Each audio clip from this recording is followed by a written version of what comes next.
Olá pessoal, tudo jóia? Bom, como eu sempre digo, né, não sou dono da verdade, nem mestre de nada, então as coisas que eu comento aqui é para tentar agregar para a turma de estudo, para o pessoal que acaba mandando as perguntas aqui. Então, conforme as perguntas vão chegando, eu vou tentando compilar e responder. Sobre a questão de realidade paralela, fractal e mônada, foi passada uma pergunta sobre isso. Quando a gente comenta esse tema, é um pouco difícil de colocar de uma forma mais cartesiana e racional. Mas de uma forma mais simples, pensa de uma forma assim, imagina que você tem uma fonte, que é tudo e todas as coisas, então não existe uma divisão de tempo e espaço. Quando a gente fala tudo e todas as coisas, presente, passado e futuro deixam de ter um sentido. Então a gente está falando de uma cadeia que não é temporal. Isso para quem está estudando está além do Akasha. Então o Akasha rege o tempo, que está além do Akasha, está além da realidade temporal em relação à subsistência do universo. Lembrando que toda a parte manifesta, ou seja, todos os universos, seres físicos ou não físicos, que têm uma forma, são seres manifestos. Seres que não têm forma, que já são pura energia, que não estão limitados a tempo e espaço, são seres do mundo adimensional, ou do mundo imanifesto. Então, eles não têm uma contraparte dual, não manifestam uma qualidade específica, e sim são a própria coletividade de uma consciência manifesta. Quando uma supramônada, que é uma grande mônada, é como se fosse um pedacinho da fonte, cria uma qualidade para si mesma a partir da fonte, ou seja, se torna um super-universo como esse que a gente está. De forma cartesiana, a gente está no universo que eles chamam de Orvoton, que é um super-universo. Dentro desse super-universo, a gente tem pequenos universos. A gente está dentro de um pequeno universo que eles chamam de Nebadon. Dentro desse pequeno universo que chama Nebadon, a gente tem um sistema solar, uma galáxia e assim sucessivamente até a gente chegar na Terra. Então são fractais. Isso são fractais, ou seja, desde a fonte que tudo é, do grande arquiteto, do tal, de Zamba, de Deus, aquilo que não é mensurável, como Lao Tse dizia, né? Aquilo que pode ser dito não é o verdadeiro tal. A partir disso, as suas qualidades imanifestas, ou seja, nem cabe a compreensão humana isso, a gente tem que desdobrar mentalmente ou espiritualmente para começar a sentir isso no aspecto monádico, tá além do oitavo corpo manifesto. Quando a gente passa a agregar uma parte disso no universo manifesto, a gente exerce uma qualidade, que para o pessoal que estuda a parte de orixás são as qualidades dos orixás. Para quem estuda a linha oriental, são as qualidades da essência, ou qualidades do tal, ou qualidades de Buda, que é a mesma coisa. A gente tem uma árvore. Assim como na Umbanda e Candomblé tem uma árvore de orixás, falanges, enfim. Se você pegar pela linha budista também tem. Se você pegar pela linha taoísta também tem. Pela linha yoga hinduísta também tem. Então isso tem a ver com qualidades e não seres. É que aqui na Terra a gente expressa isso como seres. Mas na verdade são qualidades. É igual quando a gente fala de anjo da guarda, guardião, Exu. É a fonte da manifestação. É o que vem antes do plano manifesto para que esse plano manifesto, que é um plano de caos, seja organizado. Então, uma estrutura que organiza isso tudo, assim como todas as qualidades de todos os orixás, de todas as divindades, manifestam o equivalente aos nossos sentimentos, mas de um plano de manifesto, para que isso se cristalize e torne o plano manifesto. Então, quando a gente fala de um fractal, é uma pequena parte de uma mônada, que é uma pequena parte de uma supramônada. É assim como a gente faz um paralelo com o macrocosmos. Eu acabei de explicar que a gente tem um super universo, depois tem um pequeno universo, no meio de um monte de universo, até chegar no plano manifesto, no corpo humano, por exemplo, que é o que a gente está usando agora. É a mesma coisa, são fractais de planos e manifestos, até chegar a um ponto de cristalização ou magnetização dessa energia. Então é isso que forma essa questão. Quando a gente dilui a consciência, que é a segunda pergunta, é igual aquele ditado antigo, né, que eu acho muito bonitinho e muito certo. É como se fosse uma gota de chuva caindo do céu. Ela está lá nas nuvens. Então ela faz parte do céu, da água, de todas as coisas.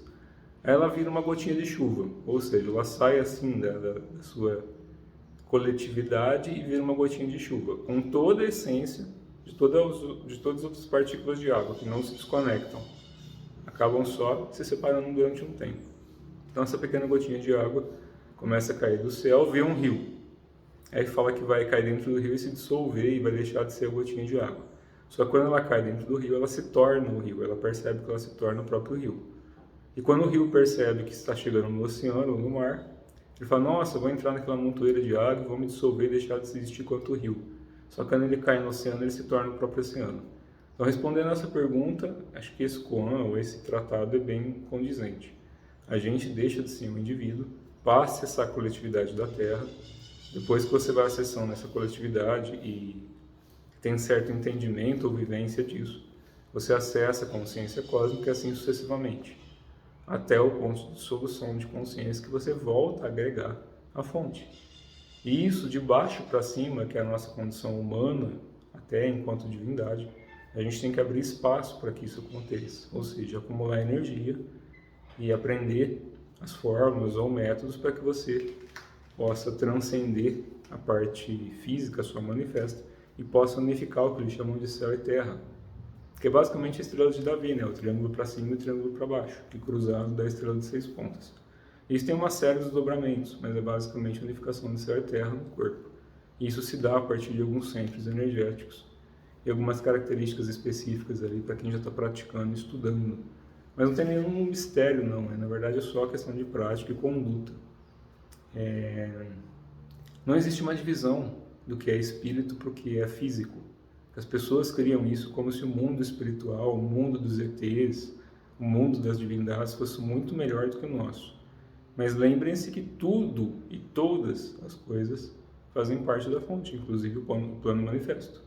Mesmo com dor e sofrimento, a questão de identificação que a gente tem com isso é o que gera essa realidade manifesta nossa. Ou seja, um coletivo que sustenta o sofrimento sustentador por uma questão de ignorar as leis do céu e da terra, que não são leis complexas, são leis muito simples.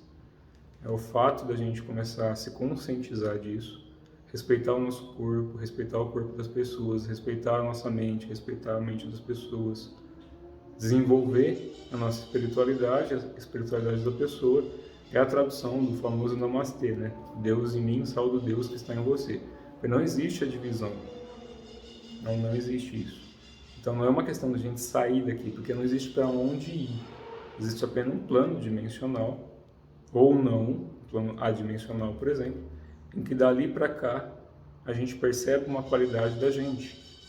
Imagina que você é uma divindade, todos nós somos uma divindade, mesmo que não tenhamos a memória consciente, racional disso, porque não compete ao plano físico, manifesto, cerebral humano dessa geração atual compreender esse nível de energia, por exemplo. É como se a gente tentasse ligar 110 volts no 1000 volts. Se você não tem espaço, sua bateria não consegue armazenar esse tanto de energia, não dá para você ter consciência disso. Então tem que abrir os espaços corretos para que você armazene energia para que possa aí, se conscientizar de quem você é. É o que Cristo, enquanto Jesus de Nazaré, fez, o que Siddhartha Gautama, enquanto Buda se tornou, ou Gautama, né, que foi o neto, se tornou. Enfim, todos os grandes mestres, todos os grandes yogis imortais tiveram o seu tempo de desenvolvimento ou de cultivo para que pudessem transcender e absorver isso. É por isso que eu falo que o mais importante do que a teoria, de tudo isso que a gente explica ou tenta demonstrar que é um fato, a importância maior é da prática, para que as pessoas não continuem refém de uma verdade que não é própria. Por exemplo, estou falando uma série de coisas aqui. Quem diz que é verdade ou mentira, se você não tem experiência, vivência, ou você acredita ou desacredita. Então, o que eu passo e o que eu tenho a transmitir é que vocês busquem identificação com alguém ou com algum método, alguma prática, alguma fórmula, algum cultivo, para que possam realmente acessar isso de uma forma consciente, independente do que está escrito, independente do que está dito, pela própria experiência, pela própria experimentação, que é basicamente o propósito final do que a gente vem fazer a nível manifesto, passar por uma experimentação e não sofrimento. O sofrimento acaba sendo uma consequência ou uma reação de um desdém para com as leis básicas do céu e da terra, que, óbvio, nessa geração atual, não é cultivado e nem dita. Então, o que não é dito e cultivado acaba se perdendo. E as coisas básicas foram ensinadas por tantos grandes mestres. Então, todos os grandes mestres ensinaram o que é básico.